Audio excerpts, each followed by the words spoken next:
लेकिन तैयारियां इधर हैं। और दूसरा, विपक्ष के जो डेलीगेशन विदेश गया हुआ है, उस पर क्या सचमुच जो यहाँ पर बात कह रहे हैं प्रेम कुमार जी, एक प्रेशर भी, और जैसे शशि थरूर का बयान आया उधर अमेरिका से, न्यूयॉर्क से, और असदुद्दीन ओवैसी भी बयानबाजी कर ही रहे हैं और ठीक ठाक कर रहे हैं। इन लोगों को देखा जाए, इसको थोड़ा किनारे कर भी दें, लेकिन इंटरनल पॉलिटिक्स में नरेंद्र मोदी की पॉलिटिक्स क्या यहाँ एक्सपोज हो रही है? ऑपरेशन सिंदूर हो या जाति आधारित जनगणना हो। जी देखिए राजीव जी, ये जब से ऑपरेशन सिंदूर शुरू भी नहीं हुआ, उसके पहले से, पहलगाम की घटना के बाद, जब मोदी जी विदेश में थे और सीधे वो बिहार पहुंचे, वो कश्मीर नहीं पहुंचे, तभी साफ हो गया था कि ये पूरा मामला बिहार के चुनाव की तरफ केंद्रित है। अब जरा मोदी जी के उसकी विवेचना करते हैं कि कितना शक्तिशाली हैं, कितने बचे रहे, अभी तक इनके पास क्या था, इनके पास सामान। एक इनके पास था विश्व गुरु की इमेज, टंका पिट रहा है, तो हमने देख लिया कि डंका कितना पिट रहा है। एक भी देश जो महत्वपूर्ण देश है वो आपके पक्ष में नहीं खड़ा हुआ। कोई ताइवान, कोई अफगानिस्तान, तालिबान का, ऐसे देश आपके पक्ष में आए। जहां आपके विदेश मंत्री गए और वहां के मीडिया को इंटरव्यू दिया, लेकिन उन देशों के किसी जिम्मेदार व्यक्ति ने आपका पक्ष नहीं रखा। हमने ये भी देखा कि पूर्व विदेश मंत्री सलमान खुर्शीद जी जापान गए। जापान वो देश है जो IMF के बोर्ड में है। उसने पाकिस्तान को IMF का लोन देते वक्त वोट किया, वहां पे समर्थन किया पाकिस्तान का। तो जो विश्वगुरु वाला एक तमगा इनके पास इन्होंने खुद ले रखा था, वो तमगा अब जमीन पर गिर चुका है, तो वो अब नहीं है। दूसरा, 56 इंच। योगी आदित्यनाथ जो इस बैठक में थे, मुख्यमंत्रियों की बैठक में, योगी आदित्यनाथ 2024 के चुनाव के प्रचार में कई रैलियों में कह रहे थे कि मोदी जी तीसरी बार प्रधानमंत्री बनेंगे तो POK भारत का हिस्सा होगा 6 महीने के अंदर। तो सवाल उठेगा, जो बीजेपी का समर्थक वर्ग है वो इनसे ये POK वाली उम्मीद कर रहा था, तो सवाल उठेगा कि जी सीज फायर क्यों हुआ, इतना जल्दी क्यों हुआ, हासिल क्या हुआ सीज फायर का, और सीज फायर क्या अमेरिका के दबाव में हुआ? ये सवाल मोदी जी को घेरता रहेगा। तीसरा, एक और बहुत बड़ी घटना हो रही राजीव जी, जो मोदी जी के पक्ष में हमेशा जाती रही, सिस्टम के अंदर का सपोर्ट। बहुत महत्वपूर्ण दो बयान आए हैं। एक अभी रिटायर हुए मुख्य न्यायाधीश, chief justice of India Sanjiv Khanna ji का। संजीव खन्ना ने कहा कि वो रिटायरमेंट के बाद कोई पोस्ट नहीं लेंगे, और जो वर्तमान मुख्य न्यायाधीश हैं देश के, गवाई साहब ने भी कह दिया कि वो रिटायरमेंट के बाद कोई पद नहीं लेंगे जी।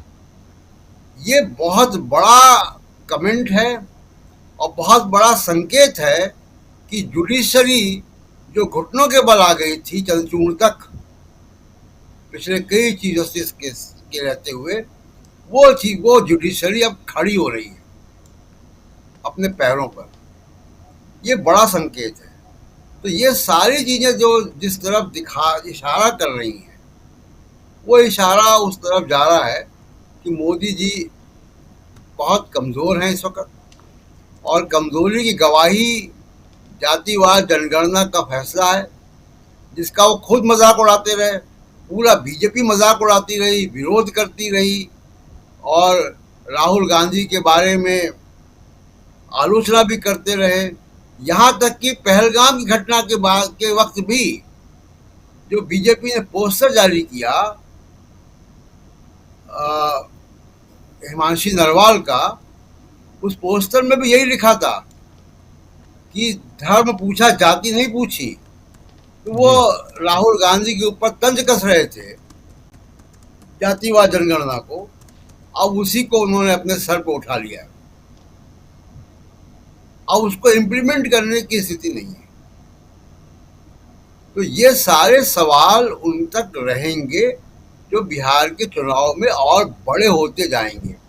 अब जरा एक बात कर लेते हैं, जो विदेश में हमारे थरूर साहब गए हुए हैं। तो एक बात मैं बहुत स्पष्ट कर दूं कि थरूर साहब अमेरिका में, या जो भी लोग हैं, थरूर साहब अमेरिका में मल्लिकार्जुन खड़गे और राहुल गांधी को रिप्रेजेंट नहीं कर रहे हैं। वो कांग्रेस पार्टी का प्रतिनिधित्व नहीं कर रहे हैं जी। वो नरेंद्र मोदी को रिप्रेजेंट कर रहे हैं विदेशों में। वो सरकार की डेलीगेशन का हिस्सा है। अब उनके तमाम सारे बयान आ गए हैं। एक और बड़ा रोचक बयान जो अभी मैंने देखा थोड़ी देर पहले, वो ये है कि वो ये कह रहे हैं कि मैं अमेरिका में रहा हूं और कई अमेरिकी राष्ट्रपतियों से उनका राब्ता रहा है, मिलते रहे, बात करते रहे।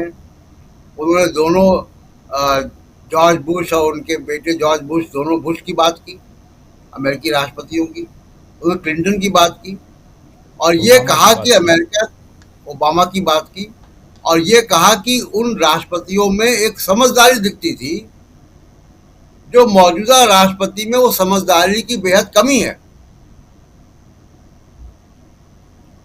तो ये 5 बार तो ट्रंप कह चुके हैं। अब आप इसके दो पहलू देखिए राजीव जी। भारत में कोई अमेरिकी सांसद आए और वो भारत के प्रधानमंत्री के बारे में वो ये कहे कि उसने इंदिरा गांधी, राजीव गांधी, नरसिम्हा राव, वाजपेयी जी को देखा है, वो सब समझदार थे, मौजूदा प्रधानमंत्री समझदार नहीं है। तो भारत के लोग, भारत का मीडिया, भारत के अधिकारी क्या करेंगे? उसका वीजा कैंसिल हो जाएगा। तो लेकिन थरूर साहब ने ये कहा और अमेरिका में हैं वो, ये अमेरिका के लोकतंत्र को सलाम है कि अमेरिका में हैं ऐसी बात कहकर, और वो उनको मौका दिया जा रहा है। यहां तो गजब हो गया होता अगर ऐसा कोई कह दे तो। दूसरी बात कि आप जब भी अमेरिका में कह रहे हो, भारत सरकार के आप रिप्रेजेंटेटिव हैं और लीडर हैं, मेंबर ऑफ पार्लियामेंट हैं, तो आपकी बात को रेखांकित तो किया जाएगा, नोट किया जाएगा। यहाँ भारत में आप जरूर सुर्खियां बटोर लेंगे, लेकिन मैं समझता हूं कि अच्छी डिप्लोमेसी नहीं है कि उस वक्त जबकि भारत और अमेरिका के संबंध विजिबली दिख रहा है, सामने दिख रहा है कि बहुत अच्छे नहीं हैं। तो ये तमाम सारी परेशानियां हैं जो मोदी जी के सामने हैं, और इसलिए जो कांग्रेस की डिमांड है, विपक्षी पार्टियों की डिमांड है कि पार्लियामेंट का विशेष सत्र बुलाया जाए, नहीं बुलाएंगे क्योंकि विशेष सत्र में यही सवाल आएंगे कि पहलगाम में इंटेलिजेंस फेलियर कैसे हो गया जी। वहां 2000 लोग थे तो एक भी पुलिस वाला क्यों नहीं था वहां पे? वो आतंकवादी 200 किलोमीटर अंदर कैसे आ गए और पूरा काम को अंजाम करके चले गए? अभी तक उनका कोई ट्रेस नहीं है, कोई गिरफ्तारी नहीं है। ऑपरेशन सिंदूर का सीजफायर क्यों हो गया, किसके कहने पर हुआ, उसमें हासिल क्या हुआ? ये तमाम सवाल जो है वो रहेंगे। इसलिए स्पेशल सेशन को मोदी जी अगर बुला लें तो बड़ी बात है, लेकिन मुझे लगता है